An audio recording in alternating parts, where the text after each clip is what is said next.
Boa noite, queridos. Que a graça do nosso Deus seja conosco. Juntos aqui para mais um momento com o Senhor, aprendendo da sua palavra, fazendo com que o Senhor trate o nosso coração conforme a sua vontade, não é? Então vamos lá, conforme prometemos pela manhã, vamos estar pensando um pouquinho no livro de Daniel, no capítulo 9. Hoje o nosso coração vai estar voltado para a confissão de pecados. Temos cometido pecados, sim ou não? Temos nos quebrantado diante de Deus, sim ou não?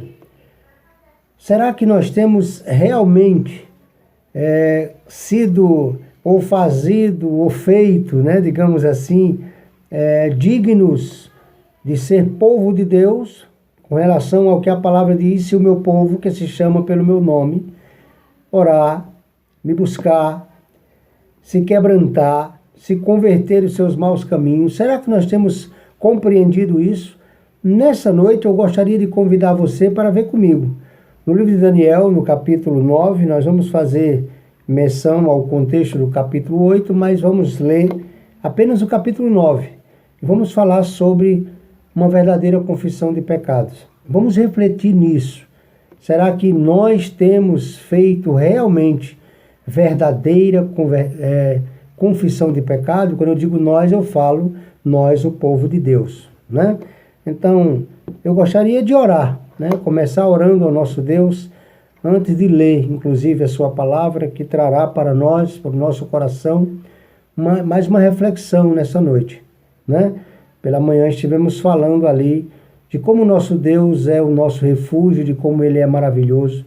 E agora vamos pensar um pouquinho nos nossos pecados, na confissão de pecados. A Bíblia diz que se não houver arrependimento, não há salvação. Então, arrependimento significa confissão de pecados. Então, quero orar, quero convidar você, convídeos que estão próximos a você, a curvar as nossas cabeças e, nesse momento, pedir perdão a Deus pelos nossos pecados e pedir que a sua palavra realmente adentre no nosso coração, porque precisamos em cada momento da nossa vida.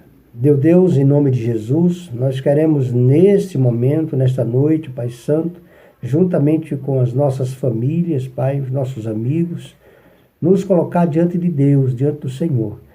O Senhor conhece o nosso coração, o Senhor conhece a nossa mente, o Senhor sabe o nosso deitar, o nosso levantar, sabe o nosso ontem, sabe o nosso hoje, sabe também o nosso amanhã. Isso faz do Senhor poderoso, isso faz do Senhor um Deus que é soberano, que pode todas as coisas.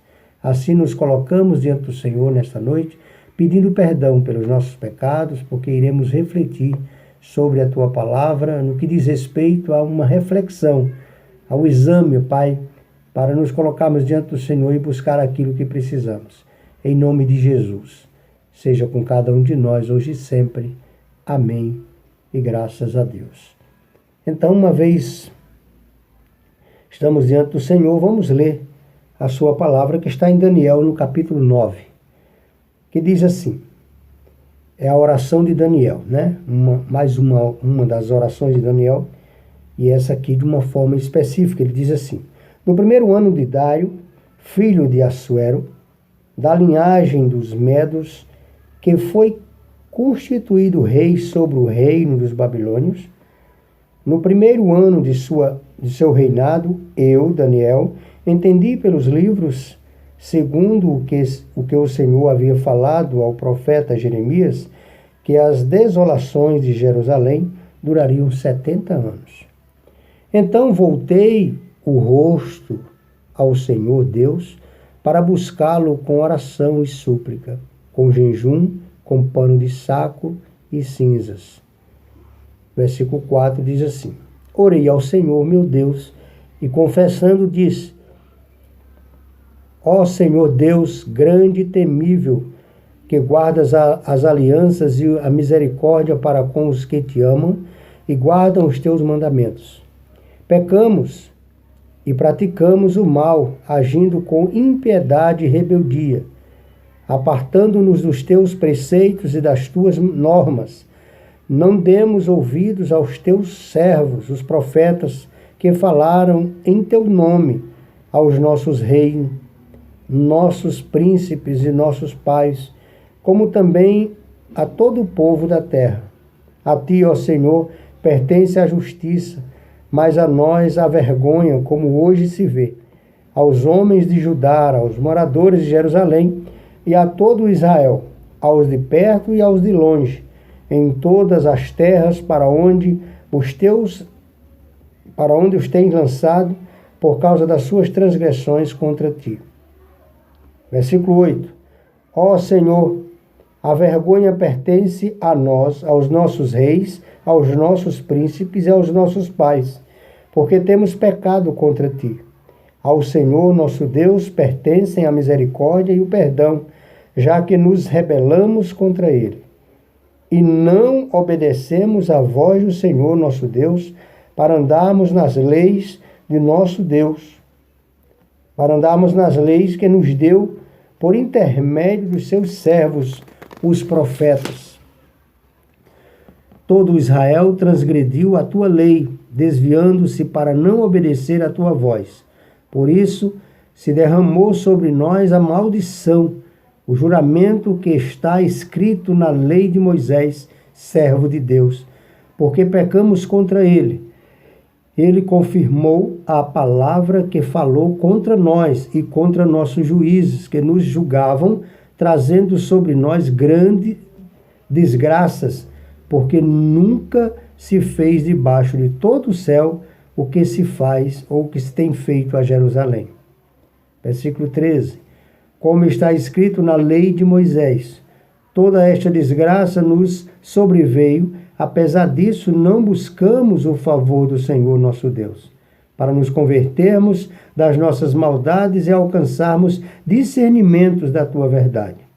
Por isso, o Senhor cuidou de trazer sobre nós a desgraça, pois o Senhor nosso Deus é justo em tudo o que faz, e nós não temos obedecido a sua voz. Ó Senhor nosso Deus, que tiraste o teu povo da terra do Egito com mão poderosa e fizeste para ti um nome como hoje se vê. Na verdade, temos pecado, temos agido impiamente. Ó Senhor, segundo todas as tuas justiças, afasta a tua ira e o teu furor de Jerusalém, tua cidade, teu santo monte, porque os nossos pecados e as maldades dos nossos pais fizeram de Jerusalém o teu povo um objeto de zombaria para todo o nosso redor. Ó nosso Deus, ouve agora a oração e a súplica do teu servo, e faz resplandecer o teu rosto sobre o teu santuário, assolado por amor de ti, Senhor. Ó Deus meu, inclina os ouvidos e ouve, abre os olhos e olha para a nossa desolação e para a cidade que é chamada pelo teu nome, pois não lançamos as nossas súplicas diante da tua face, confiando em nossa justiça, mas em tuas misericórdias. Ó Senhor, ouve, ó Senhor, perdoa, ó Senhor, atende-nos e age sem tardar por amor de ti mesmo, ó Deus, porque a tua cidade e o teu povo se chama pelo teu nome. Louvado seja Deus. Então, queridos, nós vamos pensar um pouquinho nesse texto, vamos pensar um pouquinho aqui nas palavras de Daniel, não é? Nesse momento. Antes de falar propriamente do livro ali, eu quero ver, na verdade, ou explicar, na verdade, esse contexto. O livro de Daniel, ele se divide, né? Na verdade, a primeira parte dele vai falar aí das histórias de Daniel e seus amigos. Então, o livro de Daniel ele foi escrito em tempo de perseguição, né, e de sofrimento para o povo judaico. Por meio de histórias, de visões, o autor procura explicar ao povo porque eles estão sendo perseguidos e também os anima a continuarem fiéis a Deus. Então chegará o tempo em que Deus acabará com o domínio dos gentios e mais uma vez Israel será uma nação livre e independente.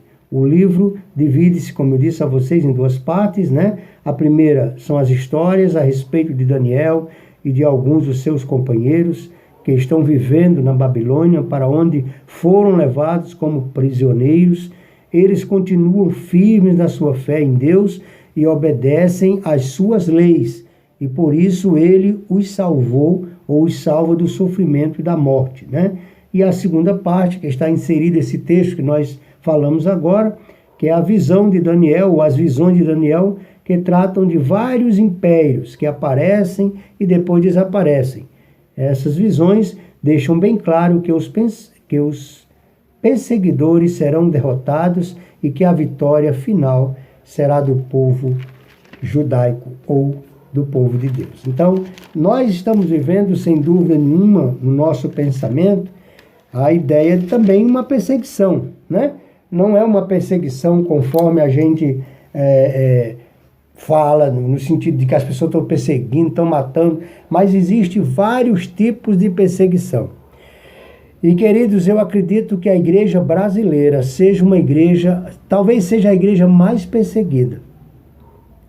Porque às vezes as pessoas ficam achando que perseguição é só aqueles momentos em que a igreja é perseguida, as pessoas são mortas, profetas são mortos, os crentes são mortos, etc e tal.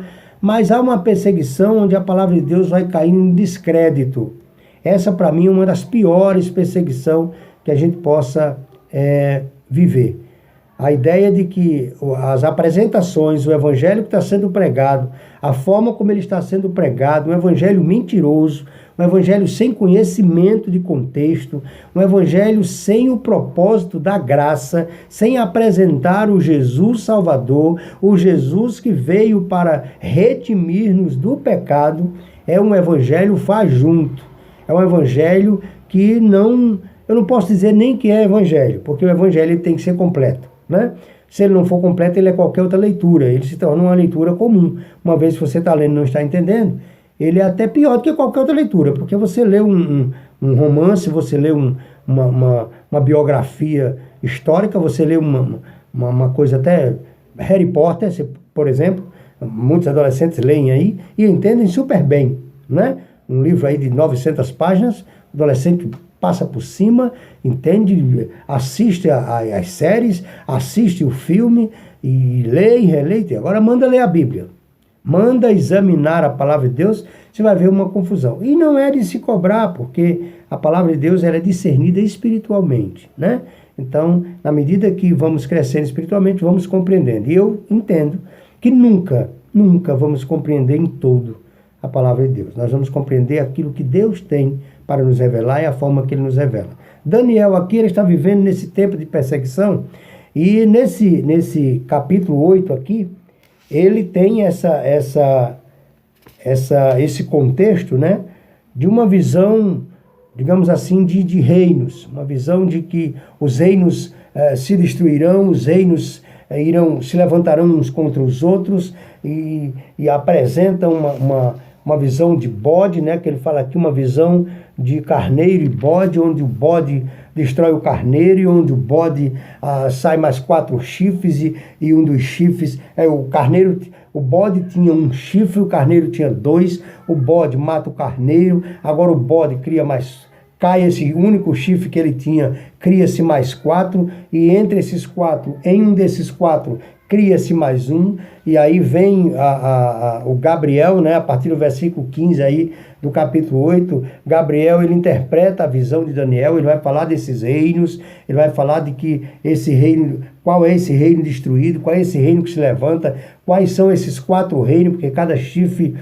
diz respeito a um reino, qual o poder, que será o poder, no caso, o único chifre que tinha vai ser distribuído por 4, então serão 4 reinos mais fracos, onde serão submissos a um único reino, novamente, que é esse outro chifre que nasce. Então essa é a visão que Daniel tem aqui no capítulo 8. Então quando ele tem essa visão desses reinos, quando ele tem essa visão dessa destruição, quando ele tem essa visão dessa assolação, então ele chega no capítulo 9 aqui, porque no capítulo 8 é ordenado que ele guarde essa visão, pois ela não tem um tempo determinado, ela vai demorar para acontecer.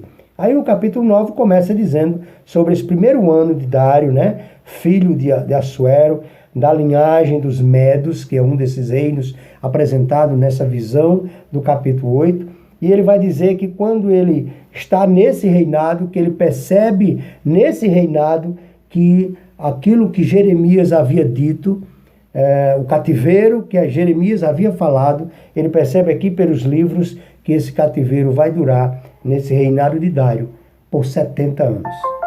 É agora que cai a ficha de Daniel e ele simplesmente, ao invés de criticar um ou outro, ao invés de ele ficar buscando culpados, ao invés de ele ficar, porque ele tinha uma visão, ele teve uma visão do geral, ao invés de ele sair dizendo o povo para ter um certo cuidado e tal, ele teve uma visão tão nítida da presença dessa assolação, desse peso, que ele, conhecendo o seu Deus, ele se prostra diante de Deus e a ele ora simplesmente dizendo assim: temos pecado. Então tudo isso está acontecendo sobre nós porque nós temos pecado. Nós temos negligenciado, nós cometemos iniquidades.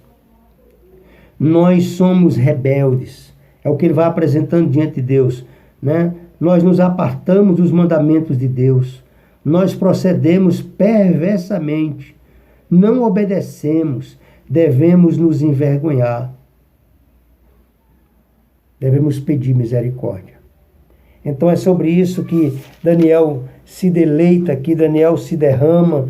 Ele começa a se desesperar dizendo: nós temos pecado, nós devíamos nos envergonhar, nós estamos cometendo todo tipo de pecado, nós estamos negligenciando os mandamentos do Senhor. Então ele engrandece o Senhor aqui no versículo 7, dizendo: a ti, ó Senhor, pertence a justiça, mas a nós a vergonha.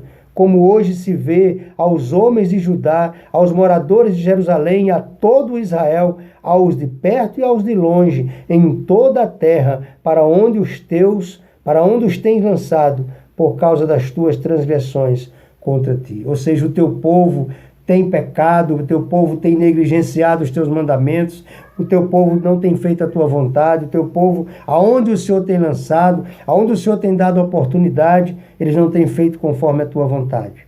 E eu fiquei pensando para esse livro de Daniel e fiquei vendo como isso tem sido real nos nossos dias, queridos. Como Deus tem nos convocado à oração, como Deus tem nos convocado a um momento de fé, e como eu tenho falado durante esses dias, e como eu vou continuar falando, e como eu sempre falei, porque a palavra do Senhor para mim não mudou nada, os ensinamentos do Senhor não mudou nada, né? O fato de nós estarmos em casa ainda está maravilhoso. Eu creio que ainda vai haver momento que nem em casa nós vamos poder adorar a Deus, porque é bíblico. A Bíblia diz que essa palavra será tirada de todos nós, né? Se possível vai enganar, a opressão vai acontecer, então ainda está leve.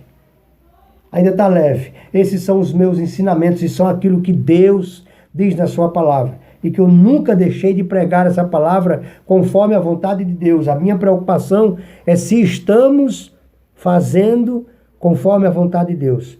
Porque se não estivermos, piores coisas virão e nos levarão a fazer. E aqueles escolhidos por Deus, eles entenderão essa palavra. Foi o que aconteceu com Daniel aqui. Tinha acontecido o cativeiro babilônico, todo o acontecimento, ele tendo essas visões, sem compreender a visão, ele recebeu de Gabriel a interpretação. Ele diz que vê o anjo como se fosse um homem, e o anjo vai dar a interpretação e diz: agora guarde isso para você. E ele guarda por um longo tempo. Quando acontece o primeiro reinado, quando ele diz no primeiro ano de Dário, aí ele teve uma ideia do que realmente estaria acontecendo. Então eu entendi pelos livros o que dizia Jeremias e entendi que o cativeiro em Jerusalém duraria 70 anos. E aí ele começa a dizer: meu Deus, o teu povo vai sofrer por 70 anos, por não compreender a tua palavra, por não se dobrar a tua palavra, por não estar presente na tua presença quando o Senhor, ou como o Senhor quer que esteja, por não viver em santidade. Mais uma vez, nós vemos aqui a convocação da santidade para o povo de Deus. Sem santidade, ninguém verá o Senhor. É o que a palavra de Deus nos diz. Então ele se quebranta aqui, né, como eu li no versículo 7. E ele continua dizendo no versículo 8, ó Senhor, a vergonha pertence a nós, aos nossos reis, aos nossos príncipes, aos nossos pais, porque temos pecado contra ti. Façamos essa oração, ó Senhor, a vergonha pertence a nós, a vergonha pertence a mim, a vergonha pertence a meus filhos, a vergonha pertence a minha esposa, a vergonha pertence a nós, porque nós não temos orado, nós não temos buscado, nós não temos vivido como convém. Essa tem que ser a nossa oração, esse tem que ser o nosso clamor, mas às vezes o que é que nós fazemos? Nós buscamos culpados. Ah, mas a pandemia está acontecendo, alguma coisa está acontecendo porque os homossexuais fizeram um carnaval esculhambado, bagunçado e etc. Por isso Deus está castigando. Queridos, o relacionamento de Deus é conosco. Quando Deus pesa a mão, Ele pesa conforme a sua vontade. É um juiz, é um Deus que opera maravilhas, é um Deus maravilhoso, mas é fogo consumidor. Mas os seus filhos, Ele disciplina. Os seus filhos, Ele não mata. Os seus filhos, Ele não castiga dessa forma como a gente pensa. Ele diz, eu disciplino ao filho que amo. Então, o castigo de Deus sobre nós é disciplinador, é para nos ensinar, ainda que seja muito duro, ainda que seja pesaroso, às vezes, para nós compreendermos. Mas, às vezes, é assim que Ele faz, né? Mas a vergonha pertence a nós. Nós precisamos, ao invés de olhar para o mundo, é compreender o que Daniel compreendeu. Temos pecado. Nós temos pecado como igreja. A palavra do Senhor nos diz, como igreja do Senhor, como é que nós temos que viver? Devemos viver em unidade. É uma luta para se trabalhar a unidade na igreja. Devemos viver em obediência. É uma luta para se trabalhar a obediência na igreja do Senhor. Devemos viver em fidelidade. Ah, como tem sido milagroso. Fidelidade é algo que vem do Senhor, é relevante. Fidelidade é algo maravilhoso no meu coração, no seu coração. Dizimar, ofertar na casa do Senhor, ainda que não estejamos indo no templo, cultuar no templo, é algo que vem de Deus, é um privilégio de poucos. Porque fidelidade é exigência do Senhor. Muito bem, servo bom e fiel. Sobre o pouco foste fiel, sobre o muito te colocarei. Isso é promessa do Senhor. Está pouco agora na pandemia, está complicado. Seja fiel no pouco. Sobre o muito Deus nos colocará, porque o nosso Deus é fiel. O nosso Deus nunca vai deixar faltar nada na sua casa. Entenda, nunca. Porque o nosso Deus não depende de nós. Ele se completa. É por isso que o nome dele está no plural. Ele se completa, ele é Deus.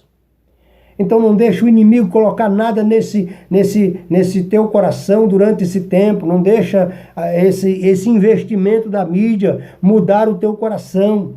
Deus, ele tem um propósito nas nossas vidas. Deixa ele fazer aquilo que ele quer e aquilo que ele tem para fazer no teu coração. Faz a tua parte. Entende? Tem vivido em pecado. Nós temos cometido iniquidade. Nós temos feito algumas coisas que o iníquo é quem faz. Que o que não tem Deus é quem faz. O que não tem temor de Deus é quem faz. Essa foi a visão de Daniel. Esses 70 anos que virá sobre nós, essa opressão do que disse Jeremias, é por conta do nosso pecado. Nós não nos arrependemos. Então é essa a nossa oração. Deus, querido, já fez grandes coisas usando as nossas vidas. Deus já realizou grandes feitos usando a igreja do Senhor reunida. Uma única igreja reunida é capaz de fazer muito, porque um homem só, na presença de Deus, ele é capaz de fazer muitas coisas. Lembra de Elias? Era homem como nós, ou não? É assim que a Bíblia diz. Mas ele orou a Deus para parar de chover. Você já pensou? A chuva demais, exagerada, trazendo transtorno. Ele disse, Senhor, dê uma paradinha aí. O povo está vivendo um tormento, está complicado. E parou de chover. Por 3 anos e 6 meses. Parou por aí? Não. Passado então esse tempo, obviamente, a terra estava seca, o povo sofrendo, animal sem água, as pessoas sem ter como beber água, etc e tal. Elias, o único homem, repito, não era todas as igrejas do mundo, era o único homem, disse: Senhor, beleza, agora abre os céus, derrama chuva, porque o povo está precisando de chuva. E a Bíblia diz que Deus abriu os céus e derramou chuva. Então, para comprovar que foi através da oração dele que Deus ouviu e fez, que quando ele orou novamente para chover, choveu. Então não é coincidência. Às vezes a pessoa ora por uma coisa, acontece e o diabo coloca na mente, é coincidência, aí ia acontecer. Irmãos, vamos orar, vamos clamar a Deus, mas vamos orar de maneira sincera. Por isso que eu coloquei aqui o pensamento para essa palavra de hoje. Uma sincera confissão de pecados. É o que está precisando. Quando o apóstolo Paulo vai fazer ali a ministração da ceia, ele diz: examine-se, pois, o homem a si mesmo e participe da ceia do Senhor. Porque foi o que Judas não fez. Foi o que Judas não participou. Então a nossa convocação nesse texto, usando esse livro, esse momento de Daniel, é entender que temos pecado. Nós temos cometido iniquidade. Temos vivido, por exemplo, como crentes que cremos na palavra. Como um crente que crê na palavra não é grato a Deus. Um crente que crê na palavra, não dizima porque ouviu uma mensagem, não sei aonde, não sei quem disse, não. Você não dizima porque você é ingrato. Então clame a Deus. Você não dizime e não oferta porque você é infiel. Clame a Deus. Porque se não for a misericórdia de Deus, você está perdido. Mas não é pelo dinheiro. Deus não precisa do seu dinheiro. Você está perdido porque você não conhece as grandezas de Deus. Como você pode ser grato se você ainda não compreendeu? Eu só sou grato a uma pessoa quando eu recebo algo dessa pessoa. Se eu não entendo o que eu recebi, eu sou um ingrato. Então eu sou um desprezível para aquela pessoa. Ou aquela pessoa é desprezível para mim. Então tenha cuidado com o que as pessoas estão pregando. Dízimo, ofertas. Isso é gratidão ao meu Deus. Tragam os seus dízimos e suas ofertas à casa do tesouro, para que haja mantimento na minha casa. Queridos, Deus tem nos provado, e graças ao nome de Jesus tem nos aprovado. Não tem faltado nada na casa do Senhor, não tem faltado o salário pastoral, pelo contrário, está adiantado. Porque o nome do Senhor é engrandecido pela fidelidade que Ele tem colocado no coração de vocês. Então agradeço a Deus, porque vocês têm trazido, têm mantido, têm chegado junto. Porque nós somos um povo que lê e compreende e procura viver a palavra de Deus, mas nessa convicção de pecadores. Porque temos pecado, temos nos colocado na presença de Deus como pecadores. Eleve os seus olhos aí para o versículo 13 dessa palavra. Veja o que diz, como está escrito na lei de Moisés: toda esta desgraça nos sobreveio. Apesar disso, não buscamos o favor do Senhor nosso Deus, para nos convertermos das nossas maldades e alcançarmos o discernimento da tua palavra, ou da tua verdade. Desde os escritos de Moisés, veio o câncer sobre o homem, e ele não está nem aí. Ele não se converte, ele não se quebranta pelos seus pecados. Vem uma praga, vem uma moléstia, vem uma febre, vem um negócio. O mundo é feito disso, mas não são essas coisas que fazem o homem se converter. Não é a epidemia, não é o coronavírus, não é esse momento que vai fazer as pessoas se converterem, não. Pelo contrário. Tem muita gente se programando para, quando terminar esse negócio, fazer uma mega festa, viajar, fazer um monte de coisa, menos servir a Deus. Só quem é de Deus ouve a palavra de Deus. Por que isso não acontece? Por conta que o discernimento pela verdade só vem por meio do arrependimento do pecado. Toda essa desgraça nos aconteceram, mas mesmo assim nós não nos convertemos das nossas maldades, para alcançarmos o discernimento da verdade. Então, todo mundo fala sobre verdade e ninguém sabe o que é verdade. Por quê? porque não houve arrependimento. Olha o 14. Por isso o Senhor cuidou de trazer sobre nós a desgraça, pois o Senhor nosso Deus é justo em tudo o que faz, e nós não temos obedecido a sua voz. Eu não vi ainda o mover da igreja do Senhor. Quando eu falo igreja, eu falo no termo geral. Eu não vi ainda esse mover tremendo. Pouco se ora, pouco se lê a Bíblia, pouco se quebranta diante de Deus. Se você entrar nas redes sociais, você passar meia hora, você sai doente. Porque as pessoas brigam entre si, as pessoas brigam por política, as pessoas discutem por tudo. Porque não estão preocupadas em adorar a Deus. E eu estou falando dos crentes.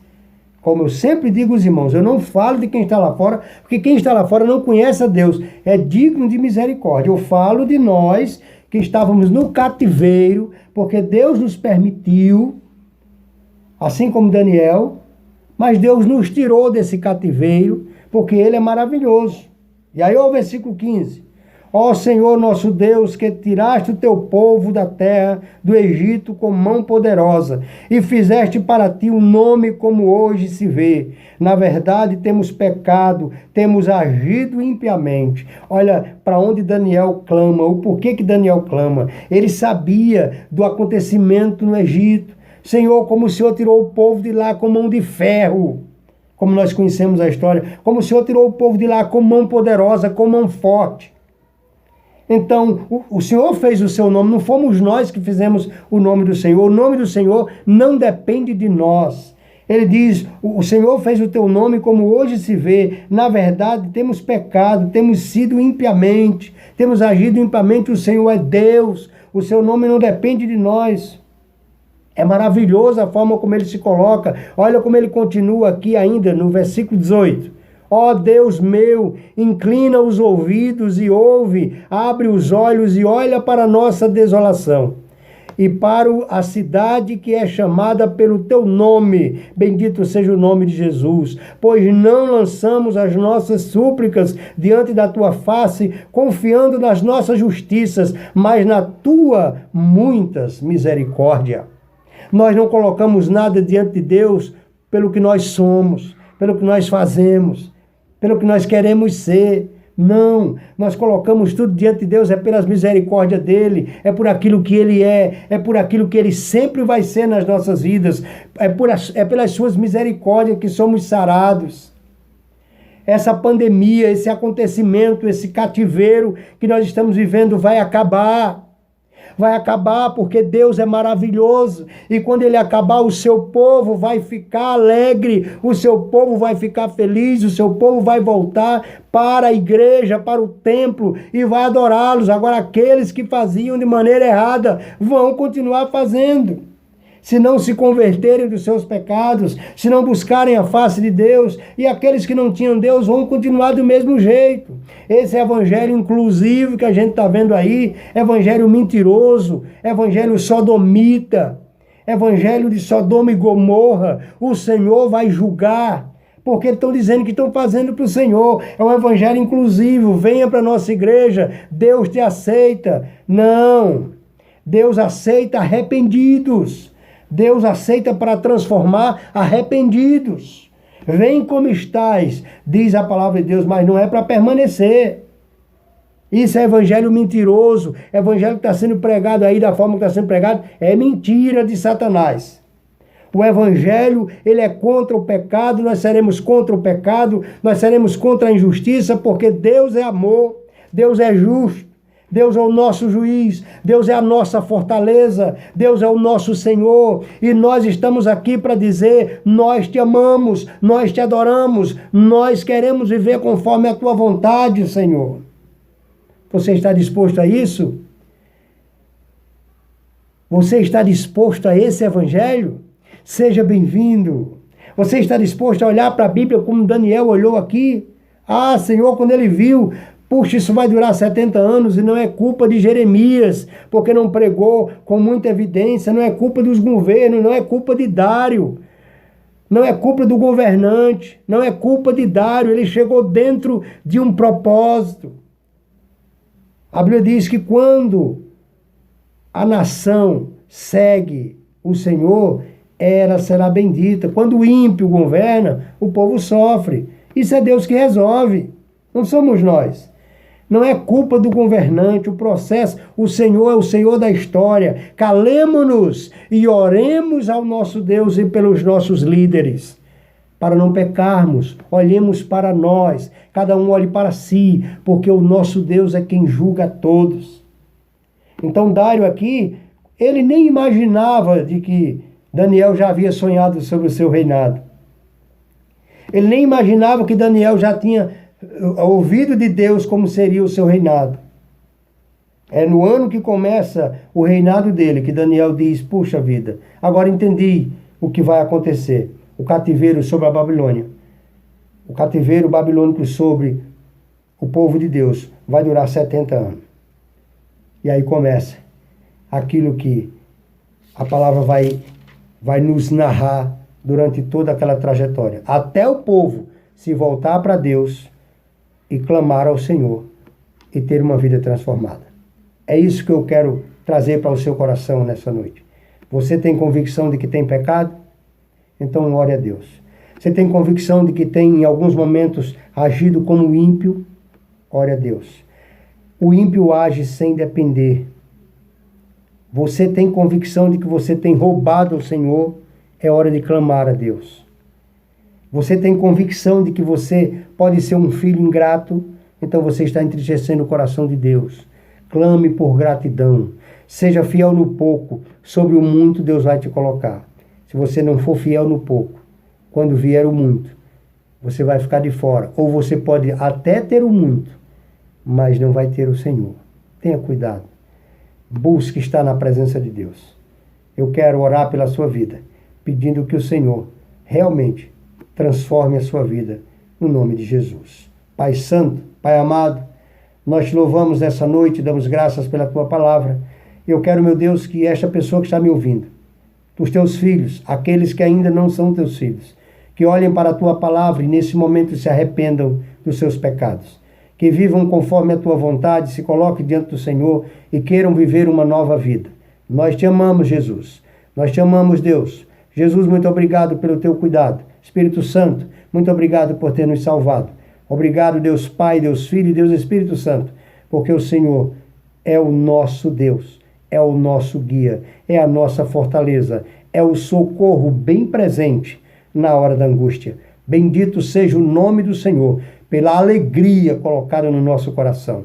E nós queremos, em nome de Jesus, dizer ao Senhor, Pai Santo, que acreditamos que no momento em que o Senhor quiser, essa pandemia vai passar da forma como ela veio. Nós oramos assim, em nome de Jesus. Amém. Graças a Deus.